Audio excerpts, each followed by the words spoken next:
హైదరాబాద్ నుండి USA, UK, Canada ఏ దేశానికైనా fastest international courier service avocai.com. Free pickup, free packing.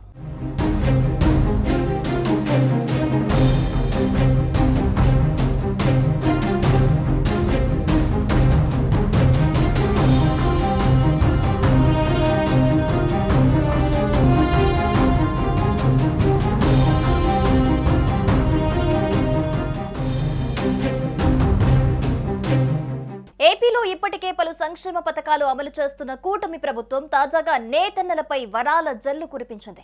చేనేత రంగానికి ఊతమిచ్చేలా ముఖ్యమంత్రి చంద్రబాబు కీలక నిర్ణయాలు ప్రకటించారు.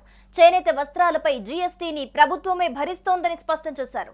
ఆ మొత్తాన్ని కేంద్రానికి రాష్ట్ర ప్రభుత్వమే చెల్లించనుంది. అంతేకాదు కార్మికుల కోసం 5 కోట్లతో థ్రిఫ్ట్ ఫండ్ను ఏర్పాటు చేయాలని సీఎం చంద్రబాబు నిర్ణయించారు.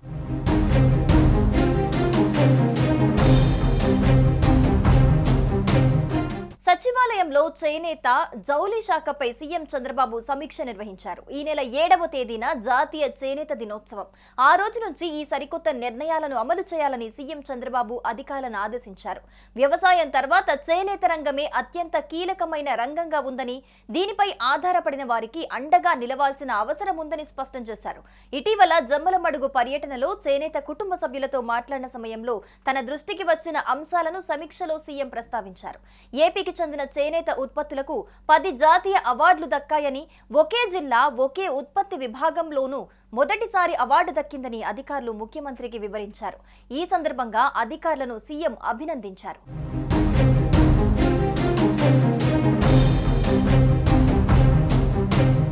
చేనేత వస్త్రాలపై జీఎస్టీ విషయంలో ఎన్నికల్లో ఇచ్చిన హామీని నెరవేర్చేలా సమీక్షలో నిర్ణయం తీసుకున్నారు సీఎం చంద్రబాబు. మగ్గాలకు 200, పవర్ లూమ్స్ కు 500 యూనిట్ల ఉచిత విద్యుత్ అందించనున్నట్లు ప్రకటించారు.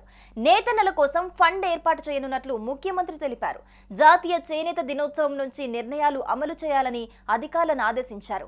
ఈ నిర్ణయాల వల్ల చేనేత రంగం పుంజుకుంటోందని, తక్కువ ధరల్లో చేనేత వస్త్రాలు అందుబాటులోకి వస్తాయని అధికారులు ముఖ్యమంత్రికి వివరించారు. చేనేత వస్త్రాలకు విక్రయాలు పెరిగి నేతన్నలకు లబ్ధి చేకూరుతుందని చెప్పారు. చేనేత కార్మికుల కోసం 5 కోట్లతో థ్రిఫ్ట్ ఫండ్ ఏర్పాటు చేయాలని చంద్రబాబు సూచించారు. ఇక ఏపీకి చెందిన చేనేత ఉత్పత్తులకు లభించిన 10 జాతీయ అవార్డులను అధికారులు సీఎం చంద్రబాబుకు చూపించారు.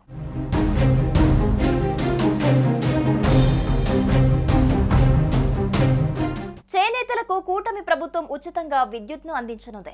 పవర్ లూమ్స్ కు 500, హ్యాండ్ లూమ్స్ కు 200 యూనిట్ల వరకు ఇవ్వనుంది. ఈ మేరకు 125 కోట్లు ఖర్చు కానుంది. దీంతో 50,000 మగ్గాలు, 15,000 మరమగ్గాలు కలిగిన కుటుంబాలకు లబ్ధి చేకూరుతుంది. ఈ నిర్ణయంతో రాష్ట్ర వ్యాప్తంగా 93,000 చేనేత కుటుంబాలకు లబ్ధి కలగనుంది.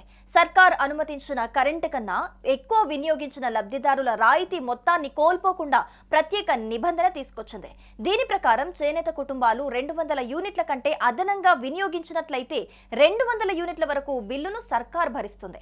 అదనంగా వినియోగించిన యూనిట్లకు మాత్రం డిస్కంల టారిఫ్ మేరకు ఛార్జీలను వినియోగదారులే చెల్లించాలి. పవర్ లూమ్స్ కు 500 యూనిట్లు దాటితే ఇదే నిబంధన వర్తిస్తుంది.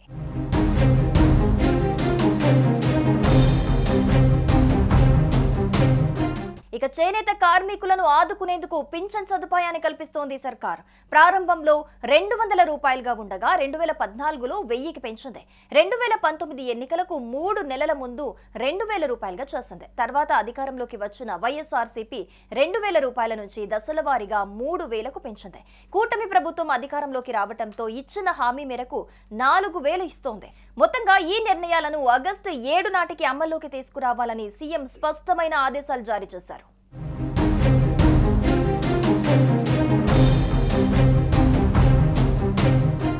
సుమన్ టీవీలో మీ పర్సనల్ అండ్ బిజినెస్ ప్రమోషన్స్ కోసం కింది నెంబర్కి కాంటాక్ట్ చేయండి. డ్రగ్స్, గంజాయి లాంటి చెడు వ్యసనాలకు దూరంగా ఉండండి. తాత్కాలిక ఆనందం కోసం జీవితాలని నాశనం చేసుకోవద్దు. డ్రగ్స్ విక్రయాలు, దందాలు నిర్వహిస్తే 1800599699 టోల్ ఫ్రీ నంబర్ కి కాల్ చేయండి. డ్రగ్స్, గంజాయిని నిర్మూలిద్దాం, భవిష్యత్తును కాపాడదాం.